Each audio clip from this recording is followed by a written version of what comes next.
Fintech Chatter, brought to you by Tier 1 People, leaders in Fintech executive search.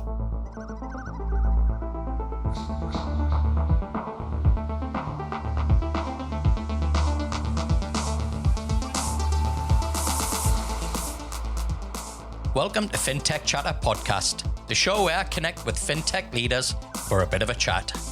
I'm your host, Dexter Cousins, and in 2022, I'm showcasing Australia's next wave of fintech entrepreneurs. You can show your support by watching Fintech Chatter TV on YouTube and hitting subscribe and like, or if you prefer listening to the podcast, please leave us a 5-star review. It really helps in promoting the show to others in the fintech community. Now, here's a few words from today's guest. Hi, I'm Yish Koh, MD of Kit. Kit is a money app for kids and their parents to help them learn about money in a way that's fun, experiential, and hands-on.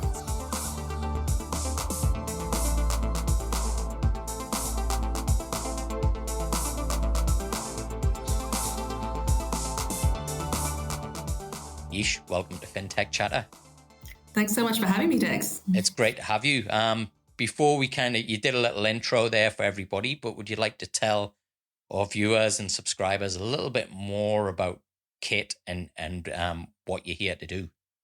Yeah, so, the big problem that we're trying to address is that, the world of money and commerce is just changing so quickly. And when we were kids, we learned about money through coins. And, when you went to the store and you didn't have enough, you couldn't afford it, or you could count how much you had. We're now in a world where money is completely invisible. So, you can do a few clicks on the screen and the actual transaction and the money itself, kids are totally abstracted from that. So what we wanted to do with Kit was to try and make a way to teach kids about money in a digital world. So giving them hands-on experience through earning pocket money through chores, being able to save the money, set and save their goals, as well as spend money in a prepaid card with parental controls. But the most important thing we wanted to do was firstly make an experience that was for young people first. So something that was highly visual, that is a digital experience for how kids navigate. So you might be interested to find out that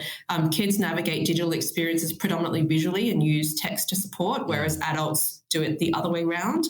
Highly customizable, so they feel that they really own it. So stickers and colors and being able to create an experience that looks and feels like it's for them, but also then really educational. So Kit is the little black bouncing ball. It's our in-app character, and Kit surfaces up bite-sized educational content as well as behavioural nudges to encourage kids as they're, for example, saving towards a goal, or when they're for example, spending certain things on their card. Kit will give them nudges in an encouraging way to help them learn as they use the app.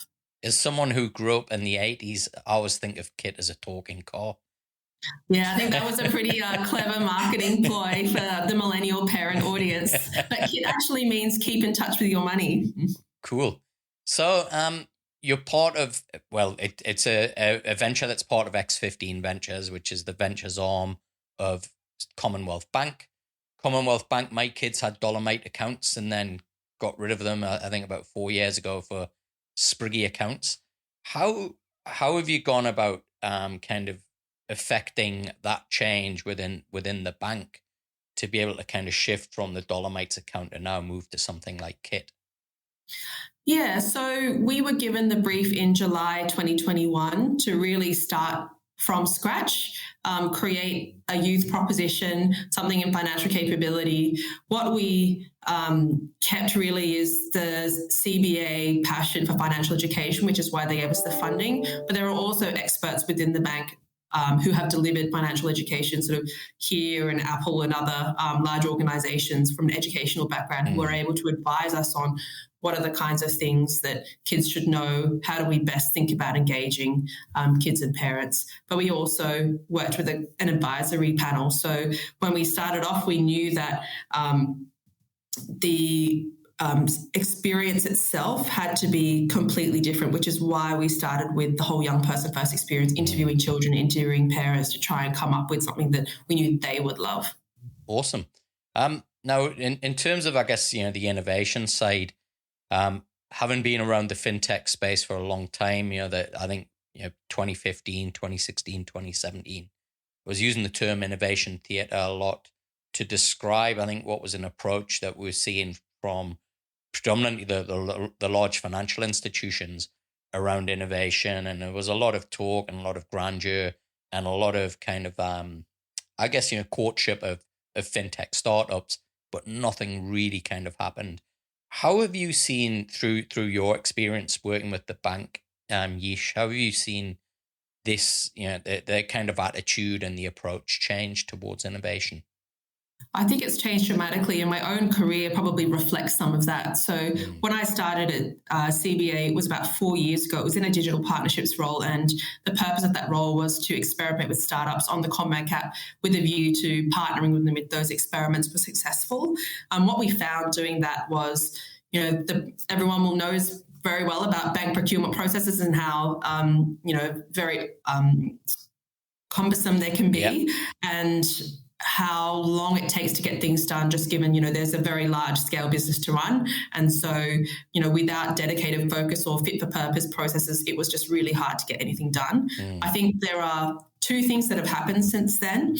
One is that banks have come to realize that fintech is an opportunity, and so they're much more open to partnerships now. And there is a lot of work going on within CBA itself and in digital in terms of how do we actually better architect ourselves and have better processes to make partnerships happen faster and to engage on terms that better suit the sort of speed of a startup. And so you would have seen partnerships like Little Birdie, Amber, they were sort of stood up in record time, and the banks now thinking about how do you actually make that more replicable so that they can do more and more partnerships, but in a way that makes sense for a customer. And then the second piece is there are other innovations that don't necessarily make sense to be features, but are actually businesses themselves that are highly complementary. So you're going into that kind of adjacency space. And so that was really what we did as Digital Growth, together with Toby Norton-Smith, who's the managing director, realizing that the experience of having spun up Beemit, for example, was, the technical build took 3 months, but then to convince every single bank stakeholder took 9 months or, 3 times the time it would actually build it. And at the end of that experience, having a discussion with legal saying, hey, if you actually had a different structure around this where you could spin up new businesses, create a level of separation, you'd be able to do these things a lot faster and more repeatedly. And that's what X15 is really about. It's trying to mix a bit of startup, which is the agility and the ability to be really close to the customer, with the safety and security and risk obligations of the bank, but doing it in a way that is fit for purpose for the scale, for the size of what it is that you're doing. So while Commonwealth Bank is probably last to market of the majors with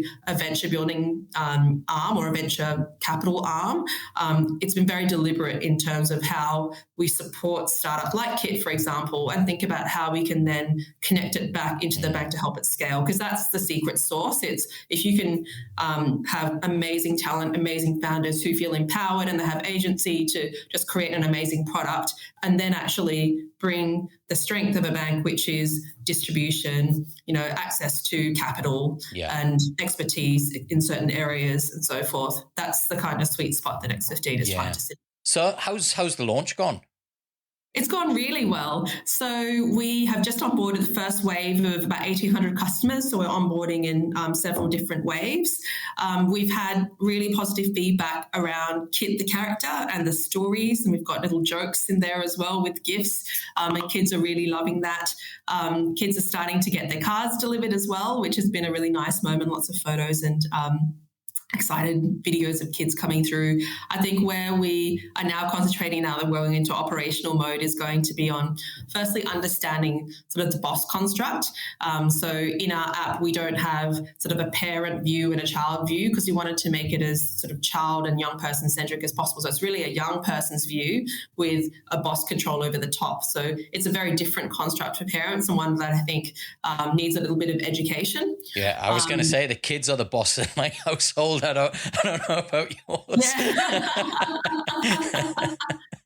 Yeah, so I think the feedback from the bosses has been really great because the idea that you can get bank account funding done in real time. There isn't a parent wallet that need to kind of, transfer money into something that you then need to transfer again to the kids. Like when the bosses actually get the hang of, there's a code, and whenever they want to do something that only the boss can do, like a bank account transfer in or out, or, change a payday, that all seems to happen pretty quickly for them, and they're pretty happy about that. And what's the age range that you're targeting with kids? So we're open to school age, so 6 to 18, but we think we'll resonate best with 8 to 13-year-olds. And that's because that's when the relationship between parents and kids, when it comes to developing money behaviors, positive money behaviors, is really strong. But also that's an age when kids start to get some serious pocket money and save up for things. Yeah.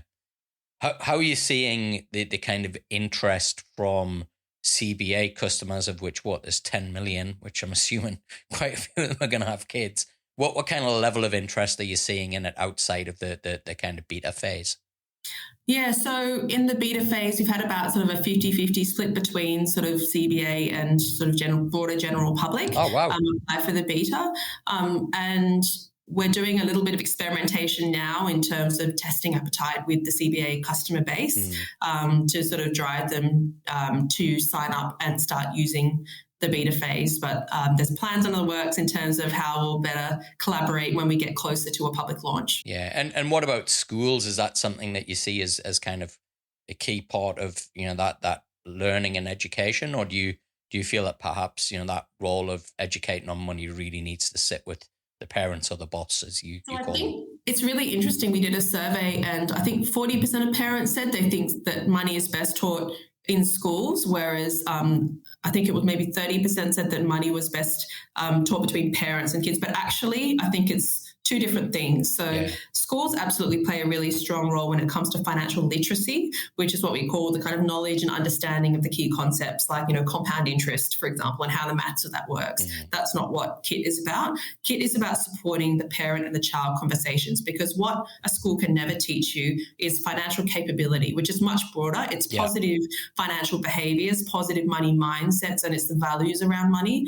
And a school can never really teach you the values of money. That's what a parent does. And that's what we're really here to help parents with. It's the everyday money moments and the conversations they're having with their kids. Yeah. So I think there's a role for both. Awesome. What are some of the kind of things that you learned when you were going through this research phase, particularly from kids? And, are there things that really kind of surprised you or shocked you around their thoughts and beliefs around money? I think it was really interesting. We did a big Bring Your Kids to Work day with about 50 kids and asked them about, how they would develop KIT. We got their reactions to the app. What I really loved when we were doing this young person approach, we wanted to make the app as transparent as possible.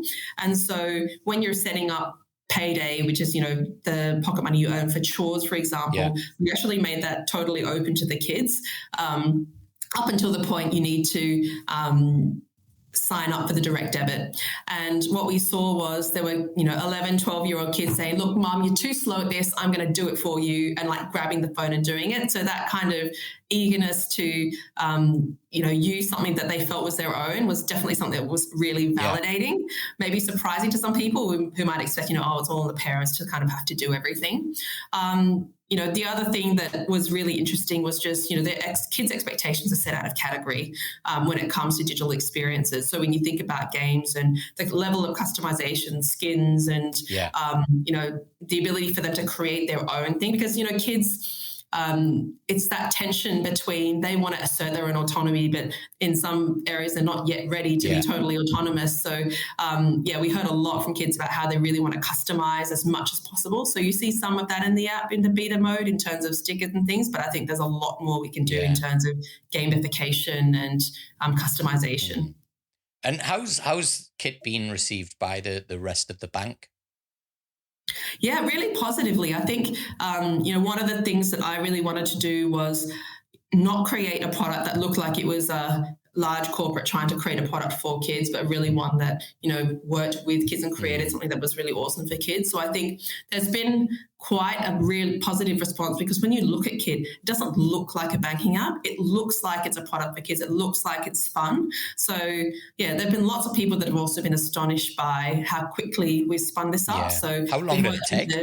Shape platform. I know that, you guys have talked to. Yeah, that's right. Yeah. Finalists in the Finnies.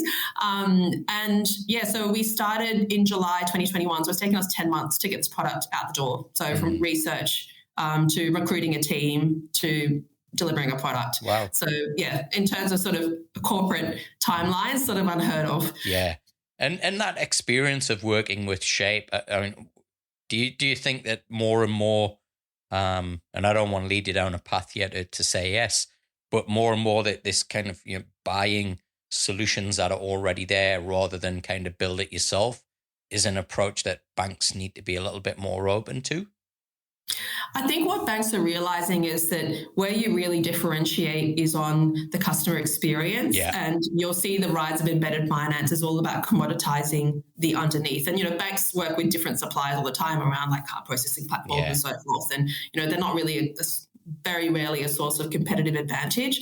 So I definitely think that a lot of banks are making moves in that space, Westpac and 10X and how they think about that. CBA has thought about sort of how they create this bank as a service. So Unloan, which is another X15 venture, has actually stood up an instance of Mambu, but within the CBA systems to think about how to modernize their own core systems at the same time as delivering. But obviously, them working with the CBA team to create what is a CBA product and issued by CBA means that their timelines to get to market have been sort of much slower than ours. Yeah.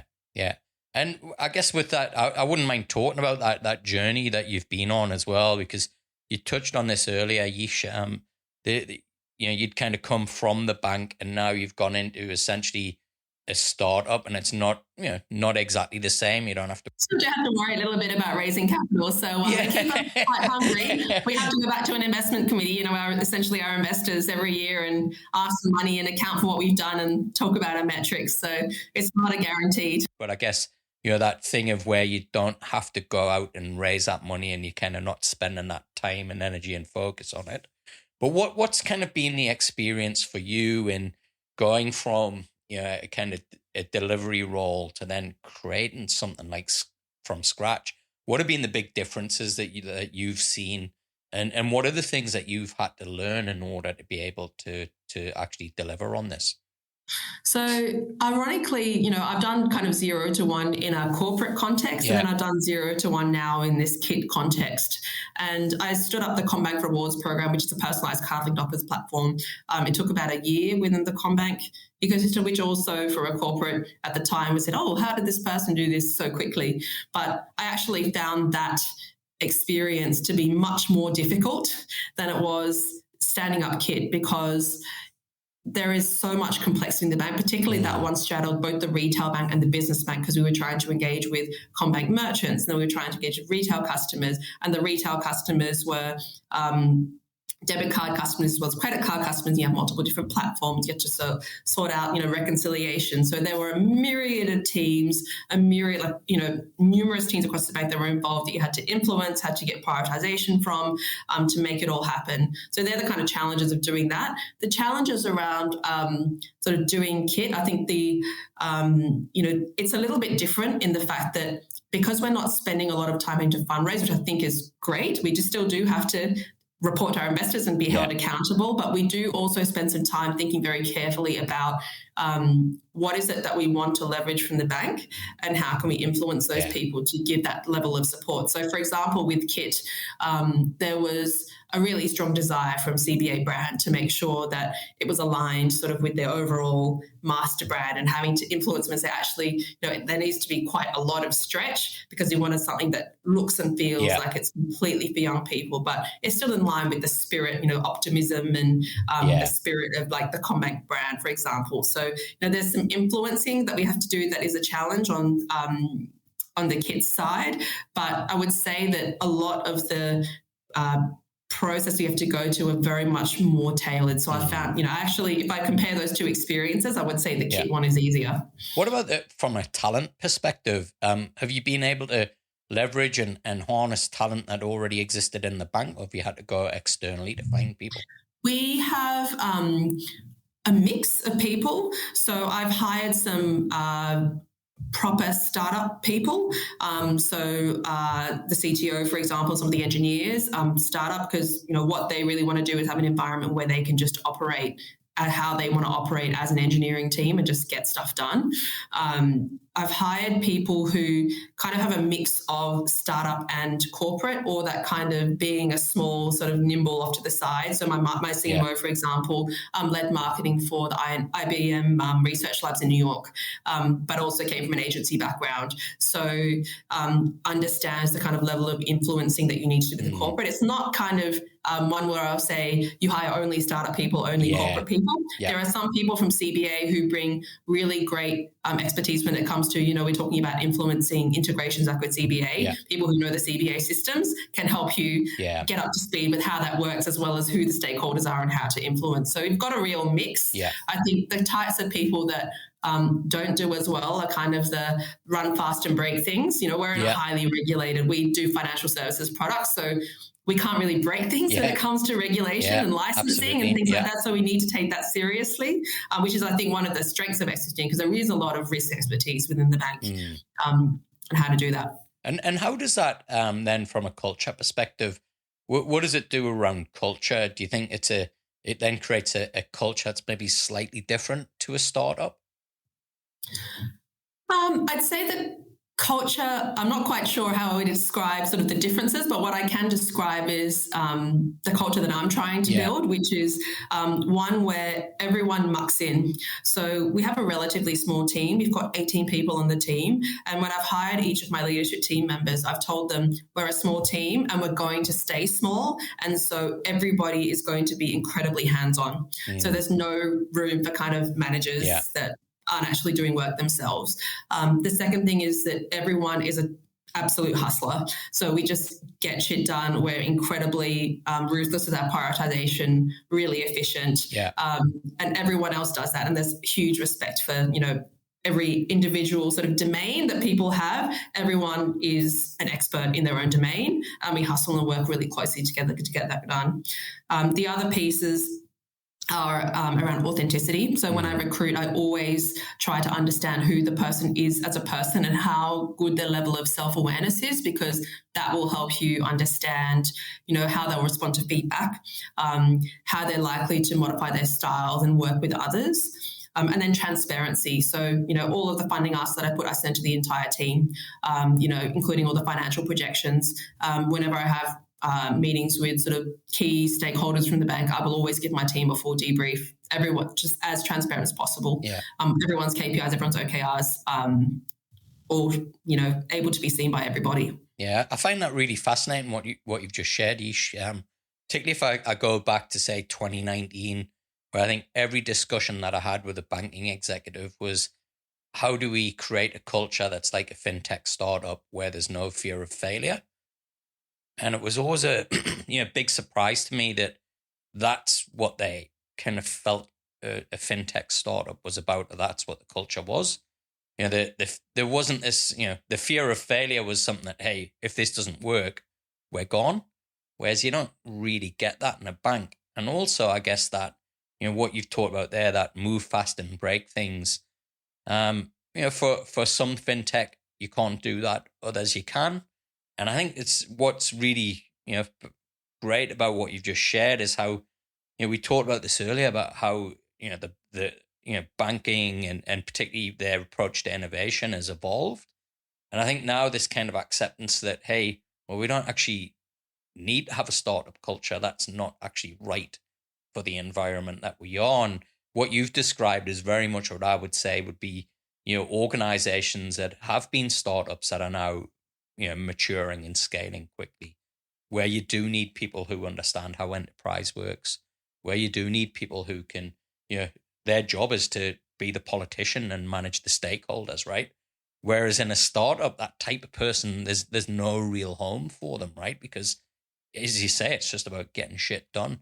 So it's really fascinating to hear how this kind of now is evolving and the thinking is changing, and, businesses and particularly banks are starting to recognize, hey, as you pointed out earlier, this isn't something to be afraid of, nor is it something that we kind of need to aspire to. It's really about the customer and what's best for them. Yeah, and I think what the bank is also doing is acknowledging that, in a large organization, how do you try to cut through bureaucracy? Because some of Yeah, the talent that we've got incredible talent in X15, and a lot of the attraction for those people has been the ability to have autonomy and agency over the product. yeah, So, from my CMO, like she just owns the entire marketing yeah, end to end. Yes, there's stakeholders that needs to navigate and, relationships with CommBank, but those kinds of roles, I think, are really what attract people to want to come and work for a venture. yeah, absolutely. And look, you talked there about marketing. When you've got 10 million customers potentially to go at, you can have a lot of fun as a marketer. If you're in a business where there's no brand presence, you've got no customers, that's a very, very different proposition, right? Yes. It requires a very different skill set, mindset, and approach as well. Yes. So when you kind of look at over your kind of career move, and you look at where you're at now, what do you see would be kind of the next evolution for you? Is it go out and do your own startup, or do you see it as being kind of going back into the bank and being an exec? Yeah, so my career to date, I haven't been a career banker. So I started off life as a management consultant, and then I worked for not-for-profits for a number of years. And the theme throughout my entire career has always been I've looked for ways to make impact at scale. Yeah. So that's why I went into the not-for-profit sector, and then quickly realized that when you're in an incredibly resource-constrained environment, even if you're doing things like, helping prepare for the NDIS or, helping health insurers think about how a not-for-profit proposition comes to life, it's really difficult without capital and without a really strong mandate, which is why I sort of surprised a lot of people when I joined CBA in sort of mid-2018, because I'd done a bit of digital delivery, but I knew that I needed to do more, which is why I joined CBA. And luckily that punt sort of paid off, because then I very quickly became part of X15 and this venture. The next couple of years definitely heads down on kit, because, I'm very passionate about the impact that we can have on kids and financial capability. I think the unique position that, the funding of CBA gives us is, it's short-term wise, it's not a hugely profitable proposition. So our, business case is we're trying to get to break even, and our funders are fine with that. But what we want to do at the same time that I've been really keen about is actually using the science and measuring what the impact on financial capability is going to be, and then using that to inform the product roadmap and how Kit then evolves. And, Department of Treasury, for example, are incredibly excited by that, because, the government's trying to do things, but they never have access to the data and the actual, moment in time when people are actually interacting with their finances. So that's an incredible opportunity. Yeah. A couple of years after that, who knows? Something that will be purpose-driven at scale for sure. So it's fascinating to hear that, and also, it's encouraging to hear that now, there's access to this data, which is building the products of the future. And I've said this many times, and I've had many guests on the podcast who've said the same thing, that, where fintech is lacking is we haven't really evolved the products yet. We've done a lot around technology and process and distribution, but we haven't actually changed the products. Do you see, kind of Kit and having access to this data as, being a kind of a door into creating, products for the next generations as well? Yeah, I mean, I probably even abstract it one level further, which is, you can talk about products as financial products, but a lot of our product is actually educational. And so it's really about like the problem that you're solving for and how you're measuring the impact that you're having on that problem. And for us, that's about financial capability and how we're accelerating that for young people. I think the trend towards, the past couple of years of fintechs with purpose, I think that's something that's only going to continue to accelerate, especially when, people are joining startups nowadays. They are asking what is the purpose and how do you actually, show it in how you operate your business, not just the culture, but the product itself. So I think that's only going to accelerate. Cool. Now, that's a really nice segue into kind of the wrap up, which is really, I guess, to get your thoughts, Yish, on where you see kind of Aussie fintech at right now.